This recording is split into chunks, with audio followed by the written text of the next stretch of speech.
오늘은 자비로우신 하나님과 인간의 협력 87페이지 중간 부분부터 살펴보겠습니다.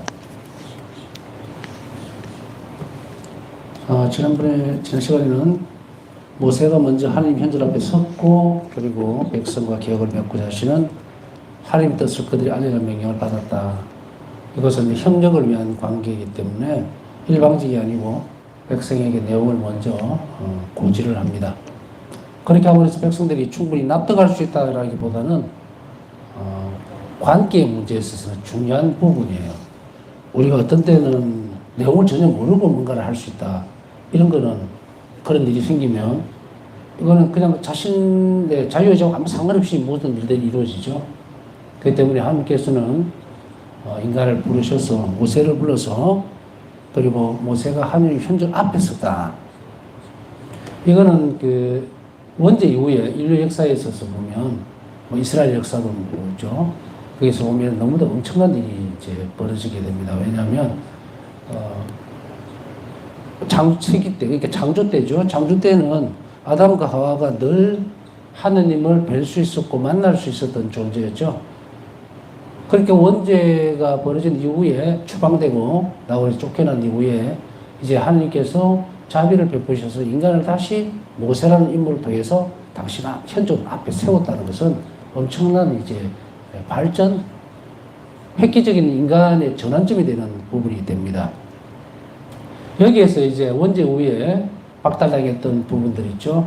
그런 것들을 다 회복시켜 주지는 못하지만, 그러나 다시금 하나님 백성으로 삼으시는, 그리고 백성을 삼을 때 백성으로 불러 모으되 이제 확실한 약속을 준다는 것은 일방적인 관계가 아니고 협력자로서 인간들을 대하시는 하나님의 자비를 볼 수가 있어요.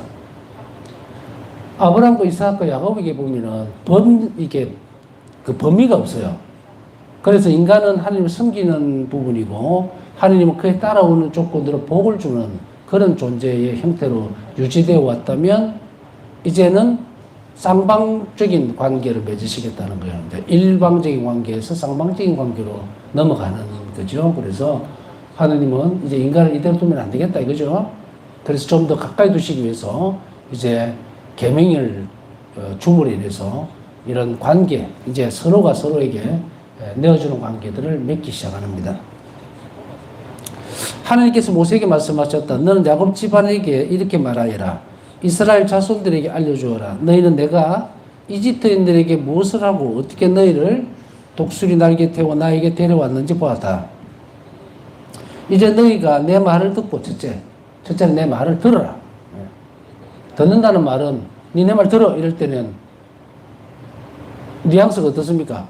하는 말의 내용을 내가 귀로 듣는다는 의미가 있고, 들어라 이러면은 내가 그 일을 해야 된다는 그런 의미도 같이 지니게 되죠. 그래서 우리가 이 관계에 따라서 다 다릅니다. 부모가 자식에게 내 말 들어 하는 거하고, 친구 관계에서 내 말 좀 들어라 하는 거하고는 뉘앙스가 좀 완전히 다르죠. 다른데 예수님께서는, 야훼 하나님께서는 모세를 통해서 내 말을 듣고, 귀로 듣고, 일방적인 것 되면은 들어라 이건데, 듣고서 그 다음에 내 계약을 지켜라. 협력하라 이거죠. 네가 의지적으로 자유의지를 가지고. 그래서 이 하나님께서는 인간을 창조주와 피조물의 관계에서 대하는 관계지, 인간 사이에서 이루어지는 그런 대등한 관계는 될 수가 없다 그랬죠. 지난 시간에. 그래서 대등한 관계가 아니고 하나님께서, 야훼 하나님께서 인간에게 입장에 낮추신 거예요.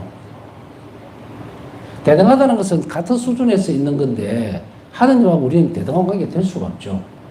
그럼에도 불구하고 하나님께서 너희가 내 말을 들으면 이렇게 할 것이다 라고 하는 것을 하시기 위해서 당신 자신을 한없이 우리에게 낮추신 거예요. 낮추시면서까지 내 말을 들으라. 그러면 내가 이렇게 하게 주겠다. 이제 획기적인 계명을 주심으로, 계약을 맺음으로 인해서 완전히 인간 존재 자체가 360도 바뀌어버립니다. 여기서 하느님은 당신 자신을 지극히 낮추셨고, 그 다음에 신약에 와서는 더할 나위 없이 인간이 되시는 정말 최대한 신이죠. 하나님께서 사람이 되신다라는 존재 자체, 창조주가 피조물이 되실 때까지 그렇게 겸손하게 낮추신 것은 뭐예요? 인간을 구원하기 위해서입니다. 여기에서 하느님을 우리가 바라보는 모습들을 한번 봅시다. 고향의 백성들을 어떻게 보면 이 모세를 통해서 이렇게 전달되어지는 이 모습들을, 고향의 역사를 우리가 쭉 살펴보잖아요.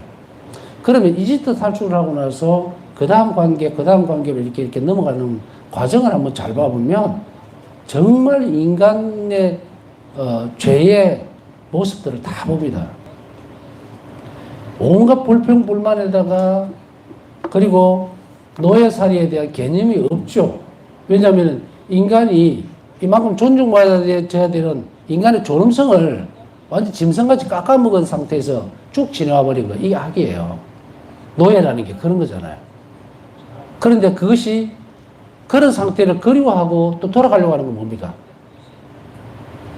영적인 존재로서의 모습들보다는 육적인 존재에 완전히 잡혀있는 모습이죠. 이것이 악이 인간에게 박아 놓으려고 하는 거예요. 유욕이죠. 육적인 것만. 영적인 것은 아무도 생각 안 한다. 그냥 짐승하고 별 다를 바 없어요. 그냥 자유를 좀 억압하더라도 그냥 먹을 것만 잘 주면 돼요. 그러니까 이스라엘 백성들이 뭐라고 얘기합니까? 우리가 노예살이 할 때는 그래도 고기도 먹고 배를 부리는 거죠. 육적인 걸 채우는 거죠. 짐승과 같은 상태예요. 포만감만 느끼면은 그냥 나는 뭐 좋다. 이거 정도 희생할 수 있다. 이게 어디서 나왔을까? 영혼과 육체를 지닌 인간이 영적인 상태가 완전히 말라버리겠다고 표현을 한다면 악이 잠식을 시켜버린 거예요. 그러니까 육으로만 흘러가죠. 이런 상황을 우리는 많이 봅니다. 우리가 조금만 돌아다 보면 우리가 그리스도인으로 살지 못하고 있었다면, 빛 가운데 있지 못했다면 그 어둠에 있는 지금 현세에 있는 살아가는 세상의 사람들 한번 보세요. 너무도 답답한 모습들이죠. 근데 본인들은 모른다고. 오히려 우리 보고 왜 그렇게 사느냐라고 물을 수밖에 없는. 에? 그래서 악에 중독되어 버린, 혹은 하나님 자비에서 멀리 떨어져 있는 그런 상태를 비교를 해보면 우리가 쉽게 알 수가 있어요. 우리 어떤 부분에 있어서는 뭔가를 접해보지 않으면 그에 대해서 전혀 알지 못하는 상태가 있죠. 그게 어둠이 가로막아 나오죠. 자, 다시 돌아가서 내 계약을 지키면 너희는 모든 민족들 가운데서 나의 소유가 될 것이다. 탈출기 19장 3절에서 5절. 여기서 보면 그 다음 말을 만일에 생략을 해서 이렇게 본다면, 너희가 내 말을 듣고 내 계약을 지키면, 그 다음에 뭐가 나와야 됩니까? 대대손손 너희들은 복을 받을 것이다. 이렇게 나와야 되겠죠. 여기서 많이 썼던 부분이죠, 이게. 너희가 내 말을 들으면 후손들에게 대대로 내가 복을 빌어줄 것이고 복을 줄 것이고, 그러나 너희가 내 계명을 지키지 않으면, 내 말을 듣지 않으면 상황이 바뀔 거다는 것을 분명히 하죠. 그런데 여기에서는 복이라고 하는 개념 자체를 복을 줄 것이다. 그러니까 잘 먹고 잘 살게 해주겠다 이 말이겠지. 육적으로든 정신적으로든, 사람이 육적으로 배가 부르면 정신적으로는 여유가 생기는데, 뭐 사실이에요. 배가 고프면 아무 생각이 없이 생각이 줄어들죠. 그런 부분에서 움직이면 어디까지 갑니까? 모세 이전까지만 딱 가는 거예요. 그 다음에는 이 복이라고 하는 것에서 어떤 발전된 모습을 보여주느냐 하면 나의 소유가 될 것이다. 그러니까 원죄 이후에는 쫓겨났기 때문에 하나님 소유가 아니었어요. 그럼에도 돌봐주신 거예요. 피조물이기 때문에. 그런데 피조물에서 내 소유가 될 것이라는 것은 다시 내가 돌봐주겠다는 뜻이죠.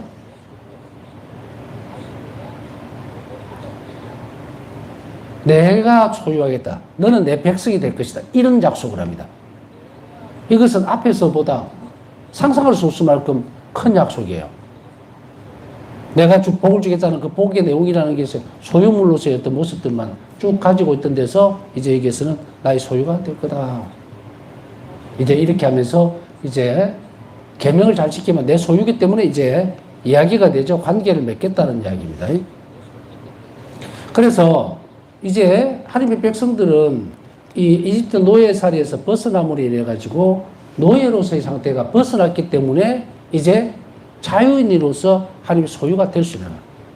그래서 야훼 하나님께서 그 약속을 하시는 거예요. 이제 나의 소유가 될 것이다. 이 말은 내 백성이 될 거다 이거죠. 그러면 누구도 건드리지 못한다 이 말이에요. 내가 너희를 지켜주고 번성시켜주겠다. 그래서 이 부분에 있어서 원죄 이후에 인간의 상태가 자꾸 타락하고 자꾸 이렇게 기울어져 갈수록 하나님의 자비는 더 강하게 이스라엘 백성들에게 개입을 합니다. 인류에게. 그래서 나의 소유가 될 것이다. 이 부분을 이제 훌쩍 건너뛰어서 신약에서 살펴보면 어떻습니까? 너가 하는 모든 일이 바로 나의 일이 될 것이다 라고 했을 때 네가 의탁한다면 어마어마한 일이 되죠. 이제 소유 그걸 훨씬 뛰어넘어서 네가 하는 모든 일들은 내 선물이 아니고 내 일이 될 것이다. 전혀 다른 문제입니다. 그 일 자체가 하나님 손에 달려있다는 거예요. 그렇게 함으로 인해서 하나님께서 모든 일을 우리에게 가장 선한 모습으로 주겠다는 것이고, 사실은 보면 하나님께서 복을 빌어주겠다고 했을 때 우리가 생각하고 있는 복이라는 것은 자녀를 많이 출산을 하고 재물이 많아지고 그리고 좀 장수하고 이런 부분이죠. 그런데 한번 살펴봅시다. 이것이 내가 어떤 사람들이 이스라엘 백성들을 전부 다 부유하게 부자로 만들어줬어요. 그리고 장수도 하게 합니다. 자녀들도 많이 낳게 해요. 그렇다고 해서 그들이 잘 삽니까? 선한 사람이 됐을까요? 아니죠. 내 소유가 될 것이고 내가 그에게 필요한 모든 것을 주겠다라고 했을 때 그 안에는 선함이 들어있는 거예요. 그러면 이 사람들은 다음에 창자 당신 백성으로서 쭉 양육해 나가겠다는 것이 되어 있는 거고, 그냥 복을 빌어주겠다 혹은 너희들이 잘 먹고 잘 살게 해주겠다, 이 복 안에 그런 게 들어있죠. 그렇게 했을 때에 이스라엘 백성 1분부터 100명이 있다면 100명한테 똑같이 쭉 그런 것을 복이라고 줬으면 이 100명이 잘 삽니까? 아닙니다. 갖고 있는 돈을 갖고 투자를 하고 또 뭐 이자놀이를 할 것이고 또 범죄를 저지를 거고 뻔해요. 복을 빌어준다고 했을 때 그게 그 복 자체가 예를 들어서 재물을 1이라는 사람에게 주고 2라는 사람에게 줬을 때에 하느님과 관계가 올바로 맺어지지 못한 사람은 1을 받아서 이걸 가지고 나쁜 데에도 쓸 수 있어요. 그것까지 보장하고 있는 것이 아니에요. 하느님 선물을 주어진 바깥은 있는 부분이기 때문에. 그런데 여기서 약속은 뭐냐면 내 안으로 들어오는 거야. 하느님이 당신 안으로 가지고 들어오겠다. 이건 절대적이에요. 이것은 선만 오로지 남아있죠. 하느님 손에 들어와버리니까. 그래서 내가 하는 모든 일은 뭡니까? 하느님이 일로서 바꿔버린다면 완전한 선함을 나는 실천할 수 있는 거예요. 그래서 이 단계가 이제 신약까지 가면 너무 머니까 지금은 이제 나의 소유가 될 거라는 것을 같이 신약에서 놓고 바울사 성령에게 일기에서 살펴보면 이 부분들을 옮겨갑니다. 이제 내 소유가 될 것이다 해서 네가 하는 모든 일들은 바로 내 일이 될 것이다. 내와 나하고 너하고 하나가 될 거다 이 말이고, 소유가 될 거라는 것과 이 전혀 다른 문제예요. 엄청난 변화가 생기죠. 우리 의탁하고 이웃에게 자비로운 태도를 끊임없이 살펴간다면, 실천한다면 이런 문제가 생기죠. 소유가 아니고 너가 하는 모든 일, 너 자체가 바로 내다 이래 되는 거예요. 너무도 어마어마한 약속을 자비신심에서 하고 있습니다. 그러나 이렇게 우리는 앞선 부분을 보기 전에 밑에 탄탄한 바탕을 봐야 되니까 이게 계명이죠. 그래서 그걸 살펴보니까 다시 돌아갑니다. 나의 소유가 될 것이다라는 말은 이런 엄청난 약속을 안에 가지고 있습니다. 그러므로 이스라엘 백성과 맺은 계약은 먼저 하나님께서 제안하셨다. 그리고 이 백성에 대한 그분의 사랑을 증거하는데 이 사랑의 정표로 하나님께서는 유다 민족을 이집트 노예에서 해방시켜 주신 것을 상기시키시다. 탈출기 19장 4절. 이스라엘 백성과 맺은 계약은 이제 어떻습니까? 노예 상태에서 내 소유가 될 것이다 그랬으니까 탈출시켜야 되겠죠. 자유인으로 만듭니다. 그러나 이 자유인으로 만들어 놓았을 때에 노예 상태와 자유인의 상태, 어떤 사람들은 이런 사람들도 있을 수 있습니다. 돈의 노예라고 하는 것은요, 돈을 지독하게 아끼면서도 쓸 줄 모르는 것도 노예고요. 너무 탐닉을 하는 것도 노예입니다. 그것이 중심이 되어버리면 안 돼요.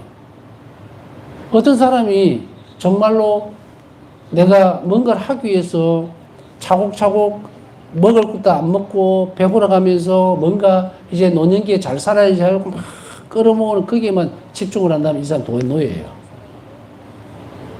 또 재물이 너무 많아서 걱정을 해가면서 거기에 파묻혀 사는 사람도 또 노예입니다.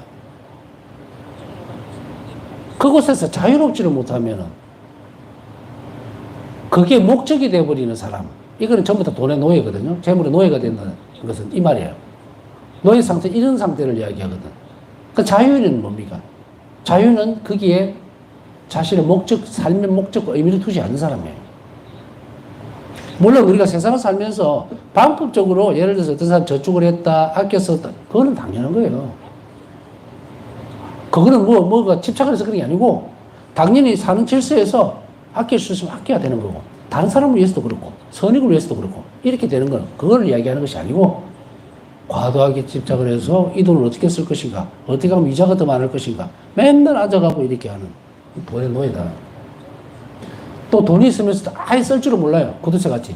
이웃을 위해서도 안 쓰고 자기를 위해서도 안 씁니다. 이 사람도 완전히 돈의 노예예요. 하나님께서는 이런 노예 상태를 왜 예를 들어 주냐면, 바로 이 상태에서 하나님께서 모든 사람들이 이제 돈을 모은다든지 재산을 정식한다든지 이럴 때에 무슨 의도로 그렇게 합니까? 부모가 노년기에 뭔가를 자식에게 신세를 안 지기 위해서 돈을 이렇게 모은다? 자, 이것도 그렇고, 또 재물을 모은다는 것은 부유한 삶을 보장해 주니까 그런 것도 있고, 남에게 과시하려고 하는 것도 있을 거고, 여러 가지 어떤 돈의 이 재물에 대한 속성들이 전부 다 달라요. 각각 이렇게 접근하는 방식이. 근데 거기에서 돈이라고 하는 재물이라고 하는 것에 파묻혀 들어가 보면은 문제가 생기죠. 그런데 이스라엘 백성들에 대해서 야훼 하나님께서는 이 자유를 주시기 위해서 그곳에서 빼놓습니다. 빼내온다는 것은 아까 얘기했듯이 노예를 어떻습니까? 일만 하면 그래도 최소한의 먹을 거리를 준단 말이에요. 보장이 돼 있죠. 그죠? 자, 보장이라는 차원을 보자는 이야기예요. 뭔가 내가 노년기에 뭔가를 좀 더 내 삶을 다른 사람이 기대지 않고 하기 위해서 이것이 내 보장이라고 생각을 하는 거죠. 자, 그런데 하나님께서 이렇게 약속을 하는 거예요. 야훼 하나님께서 이제 사람들에게 선언을 합니다. 너희들이 내 백성이 되고 내 계명을 충실히 지킨다면 너희들이 먹고 자고 의식주죠. 그거 해결하고 너희들이 하고 싶은, 물론 이게서 뭐 보면 사치 뭐 이런 건 안 들어간다는 거 아시겠죠. 그죠? 통상적으로 우리가 평범하게 살아낼 수 있는 그 일을 하는 것을 내가 다 보장을 해주겠다라고 한다면 이제 떠날 수가 있겠죠. 그 자리에서 막 집착을 하고, 아이고 보장해 준다는데 뭐 어떤 노인분이 자신이 가지고 있는 재물을 가지고 막 모으고 계산을 하고 이러다가, 예컨대 이거 하나 예입니다. 어떤 좀 괜찮은 양로원을 가게 됩니다. 이제 예를 들어서 그 딱 보니까 뭘 따집니까? 의식주 해결이 다 되고 비바람 다 막아주고, 그죠? 의식주 해결이 된다는 거는 그다음 아프면 병원에 데려다 주고, 아, 다 돼 있어 보장이. 얼마입니까? 그러면 얼마다 이제 나오겠죠, 그죠? 유료니까. 그러면은 뭐 몇 천만 원 주고 딱 들어가 버리면 그다음부터는 머리에 신경 쓸 거는 없잖아요. 환율이 올라가든 내려가든 아니면 이자가 얼마나 붙었든 자기하고 상관없잖아요. 이제 보상해 주니까 자기는 거기에서 여생을 남은 시간들을 보내겠죠. 자, 보장이라고 하는 것은 이만큼 중요한 부분인데 하느님은 인간의 불안한 것들을 다 아시는 거예요. 그래서 이 불안함 때문에 죄가 딱 자리를 잡아버리는 거예요. 그래서 하느님은 백성과 계약을 맺으면서 죄로 인해서 들어왔던 이 불안감들, 불안정한 상태, 이것을 하나님의 약속으로서 쳐내버립니다. 그럼에도 불구하고 죄 상태로 빠져버린다는 것은 어쩔 수 없어요. 자유의지로 되어지는 거니까 하나님께서 그것까지 어떻게 할 수는 없지만, 그러나 얼마나 엄청난 은총을 쏟아 부었습니까? 내가 보장을 다 해주겠다. 그러니 너희는 내 백성이고 내 말만 들으라 하는데도 불구하고 어문짓을 하는 것들이 막 나와요. 그럴 수밖에 없죠. 그래서 광야에서 막 이렇게 빠져나가고 옛날 노예 시절을 그리워하면서 막 하는 그런 인간의 모습들이 하느님의 계명에 충실하면서 하느님의 사랑을 알지 못하면 이런 상태가 되기 때문에 이게 옳다 저게 옳다의 문제가 아니고, 우리는 사람 편을 보지 말고 이 엄청난 일을 제안하시는 하느님을 보자 이거예요. 우리는 이 부분에 있어서 너무나 놀라운 사실들을 알 수가 있습니다. 왜냐하면 하느님은 정말 사랑이시구나. 라고 하는, 어? 왜 그럴까요? 한번 생각해 보세요. 우리 모상을 닮은 사람을 만들자라고 해서 당신이 자비로 사람을 창조해놨는데 그 창조물에게 배신을 당했어요. 창조주 하나님이 배신을 당했다고. 그러면 인간관계에서 보면 어떻습니까? 우리가 만약에 그런 경우라면 절대로 안 보죠. 살았을 동안에. 관계가 그냥 완전 끊어질 건데 하나님은 얼마나 자비롭습니까? 그냥 불러들이는 것뿐 아니라 더 좋은 걸 주려고 하는 분이에요. 이 하나님을 안다면 우리가 올바로 어떻게 이분을, 이 하나님을 만나고 사랑해야 되는지 이것만으로도 우리는 충분하게 하나님을 사랑하고 섬겨야 되는 이유가 너 차고 넘친다. 이러한 분을 떠난다는 것은 신앙생활 안 한다는 거고 신앙을 가지지 못했다는 거거든요. 얼마나 불행한 삶인가. 자, 이런 것을 전체적으로 묵상을 해가면서 내 삶을 이렇게 조정하면서 바꿔야 됩니다. 제가 이 부분을 나의 소유가 될 것이다 라고 하는 것을 그냥 이렇게 읽어버린 것이 아니고 너는 나의 소유가 된다 지금부터. 그럼 우리는 어떻게 됩니까? 너무도 안심이 되는 거예요. 예수님께서는 나를 당신의 소유로 삼으셨다. 그러면 나는 아무것도 걱정할 거 없어요. 이제 어떻게 하면 주님을 기쁘게 드릴 수 있을 것인가만 신경 쓰면 돼요. 이게 구체적으로 어떻게 드러납니까? 매일매일 예수님처럼 당신께 들어가면 이것만 신경 쓰면 됩니다. 내 삶을 거기에다 소진시키면 되고 어떻게 하면 자비로울 것인가만.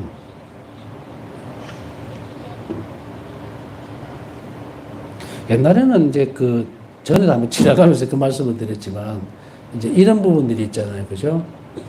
어릴 때, 그때는 뭐 어떤 상대방 어떤 종교를 뭐 이렇게 하는 것이 아니고 그냥 어린아들끼리 하는 그런 부분들 있잖아요. 그런 부분에 있어서 보면은 뭐 예배당에 가면 뭐 하는데, 뭐 주는데, 뭐 어떤 이런 것들이 있죠. 어른이 되어서도 지나갈 때에 이제 이런 부분들이 있어요. 신자들이 옛날에 이제 보면은 성경책을 들고 다니고 사실 가톨릭교회 신자들은 성경책을 잘 안 가지고 다니죠. 개신교 신자들은 이제 빨간 책을 항상 나는 성당, 교회 갑니다 하는 표시로 이제 옆에 많이 들고 다니는데 요즘은 뭐 보기가 거의 드물고. 그랬을 때에 어떤 신자 한 명이 옷을 입고 이제 밖으로 나옵니다. 나와서 성당을 가려고 준비를 해서 딱 가는데 옆집에 이웃에 있던 사람이 보면서 어디 가요? 그러겠죠. 그러면 성당 가요. 그러면 성당은 뭐 좋은데? 이러는 거예요. 성당에 가면 뭐 좋은데? 이러면 대답을 못 해요. 여러분들 이 질문 어떻게 대답하시게요? 한마디로. 그냥 막 머리 짜서 신자에게 대답을 한다고 생각하지 말고 지금 옆집에 있는 사람이 마주쳤는데 성당 왜 가? 뭐 하러 가는데? 너 그거 가서 하나님 만나라 진짜로? 이러면 어떻게 대답하실래요? 물론 어떤 분들은 나 하느님 만나러 가. 그래 하나님 얼마나 좋으신 분인지 너 아냐? 그러면 예를 들어가지고 여러 가지 이야기들이 또 엮어 가면 또 복잡해지니까 여기까지를 끊고요. 짧은 단막 같이 내가 던져주는 것에 질문에 답을 하셔야 돼요. 내가 그들에게 내가 정말 기쁘고 내가 하느님을 성당에 가면 정말 나는 예수님 만나고 내 삶 안에서 너무도 좋은 분과 내가 영성실에서 만난다는 분은 그런 신앙의 바탕이 내 영 딱 자리 잡고 있으면 그들에게 분명히 이야기합니다. 나 성당 가서 미사 중에 예수님 만나. 늘 그분은 그곳에서 나를 기다리고 계시니까 답이 있어야 되죠. 우스갯소리로 성당 가면 떡이 나오냐 밥이 나오냐는 소리에 우리는 분명히 답을 해줄 수 있어야 되겠죠. 하느님은 우리에게 일용할 양식을 주셔. 그래서 내가 이렇게 먹고 사는 거야. 내가 니보다는 못 살지 몰라도 나는 하느님께서 먹고 살고 있으니까 분명한, 그리고 나는 먹고 사는 뿐 아니고 내 삶의 마지막에 하느님 만나러 갈 거야. 이렇게 드러나야 되는, 뭐 길게 설명할 필요가 그렇게까지 연결해라는 말씀은 아니고요. 피해 다니지는 말자. 그냥 성당 가. 좋아 가면 뭐 이렇게 하지 마라. 뭐 알려면 성당에 와봐. 와서 교리 배우면 돼. 이렇게 밀어내지 말고 이제는 이 정언이라는 것이 참 중요하거든요. 복음에 대해서 많이 설명할 필요 없어요. 나는 살아있는 하나님을 경배하고 만나러 갑니다. 이런 것이 내 안에 있어야 합니다. 다른 사람에게 뭔가를 설명해 주려고 하려는 그런 말을 연습하라는 거 아니잖아요. 그게 내 안에 지금 자리 잡지 못하면은 그냥 둥둥둥둥 떠가 있으니까 내가 하느님을 만나야 되는지, 인격적인 하나님을 어떻게 만나야 되는지 알 수가 없어. 그러니까 안에서 뭐가 없어집니까? 사랑에서, 그리고 의탁에 드러나는 용기, 그 열매죠. 없어지는 거예요. 자꾸 이제 숙으로 들어가 있는 거라. 자신이 없고, 세상이 막 나한테 덤비는 것 같고, 도망갈 데도 없는 것 같고. 어떤 분들이 이런 그 면담을 옛날에 아주 오래됐습니다. 한 20년 정도 된 그때 이런 이야기를 합니다. 저는 저를 도와줄 사람이 세상에 아무도 없는 것 같아요. 아니, 신자 아닙니까? 물론 저는 알고는 있어요. 그냥 하느님이 나를 도와주시라는 거. 근데 한 번도 하느님이 나를 도와주신다고 나는 느낀 적도, 그렇게 체험한 적도 없기 때문에 그저 나는 세상에서 너무 외롭고 이 어려운 이 짐을 내 혼자 지고 가는 게 너무 힘들어요. 어떻게 하면 좋겠습니까? 라고 물을 때에 답을 못해서 가니까 간이 턱 떨어지는 거예요. 아니, 우리가 그리스도인이라면 내 후견인이 하느님이신데 왜 하느님은 싹 빼버리고 아무도 나를 도와주지 않는다, 아무도 나에게 관심이 없다, 이렇게 할까? 그 아무나가 뭐지? 전 우주의 이 지구에 사는 모든 인구들이 다 나를 위해준다 하더라도 하느님 발끝에도 못 가잖아요. 왜 그 생각을 못해요? 그럼 우리가 더 열심히 사는 방법을 가르쳐 주는 걸 찾아서 하면 돼요. 그게 뭘까? 이제 우리 안에 분명하게 얘기해서 드러납니다. 탈출기에 약속하고 있습니다. 나의 소유가 될 것이다. 이제 우리는 이렇게 고백해야 돼요. 주님, 제가 당신의 소유가 되게 해달라. 그리고 저를 돌봐주십시오. 대신에 나는 주님의 계명을 충실히 따르겠습니다. 이래 되면 예수님이 내 후견인이 된단 말이에요. 하느님이 분명히 약속하고 있잖아. 이것을 아까 같이 신약으로 가져보면 의탁과 잠이죠. 자, 이제 우리는 힘을 내야 되죠. 외로워하거나 혼자라고 생각하거나, 특히 저는 이제 노인분들이, 독거 노인들이 많고 걱정이 많죠. 교회 안에. 희망을 심어주라는 게 아니에요. 희망은 그런 게 아니에요. 하느님은 당신을 사랑합니다, 이런 말로도 안 돼요. 당신을 돌봐줄 것입니다, 반드시. 그러나 당신이 내어 맡겨야 됩니다. 혼자가 아닙니다라는 것을 계속 말씀을 드려줘야 돼요. 하나님 자비롭다는 것, 혼자 아니라는 것. 그것이 다 옆에서 물러나야 돼요. 그리고 얼마나 쓸모있는 존재인가를 가르쳐줘야 돼요. 기도하실 줄 알죠? 열심히 기도하십시오. 하나님께서는 그것을 보고 당신을 도와줄 수 있습니다. 자, 이렇게. 그래서 유다민족을 이집트 노예에서 해방시켜 주신 것을 상기시키는 것은 표적을 보여준 거예요. 자, 이제 내가 너희를 끄집어냈다, 이끌어냈다, 이거죠? 이끌어냈으니 이제 넌 나의 소유다. 끄집어냈다는 것은 사투리입니다. 제가 알기로는 나쁜 말이 아니에요. 이끌어내었다, 표준어. 이끌어내었다. 자, 이 부분에 있어서 노예에서 해방시켜 주신 거 상기시키면서 뭘 줍니까? 너희들은 내 소유가 됐고 이제 자유를 줄 것이고 내가 너희를 돌봐주겠다는 약속이 따라오죠. 그런데 모세는 이스라엘 백성에게 하나님 뜻을 알렸고 그들은 그 뜻을 받아들이고 하느님의 모든 계명을 충실히 실천하겠다고 약속했다. 자, 그러면 앞에서 쭉 설명해 왔듯이 내가 하느님의 소유가 되었음에도 불구하고 그 소유, 하느님의 소유가 된, 그리고 그 안에서 약속된, 보장된 내용이 있죠. 나를 돌봐주시겠다는 것. 그럼 그것이 실행되려면 뭘 해야 될 건가? 바로 모든 계명을 충실히 실천하겠다고 약속을 해야 합니다. 그리스도인으로서 어떤 사람들은 아이고 성당에 다녀도 뭐 복도 못 받는 것 같고 기도해도 안 들어주는 것 같고 다른 거 볼 거 없어요. 이 사람은 약속을 안 지킨 사람이에요. 죄를 끊겠다는 해놓고 그 약속도 안 지키고 교회에서 신앙을 청하는 믿음을 무엇을 청합니까? 믿음을 청하면 되는데 그 믿음도 없고 믿음을 키울 생각도 안 했고 그러면서 뭘 바란다고? 하나님 무능력해서 안 도와준다? 본인이 안 했잖아요. 어떤 사람이 회사를 다니면서 일도 하나도 안 하고 출근도 안 하면서 월급을 받는다? 세상 속에서는 너무나 당연한 것이 하나님에게는 적용이 안 된다? 정말 의의가 없어요.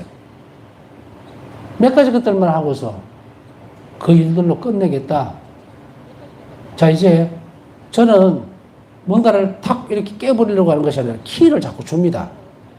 내가 삶을 곰곰이 들어보면서 왜 내가 이렇게 꼬여버렸는지, 왜 이렇게 됐는지 하나씩 풀려면 내가 하나님 앞에 충실하지 못했던 부분들을 하나하나 함께 드러내. 이게 뭐예요? 통해요.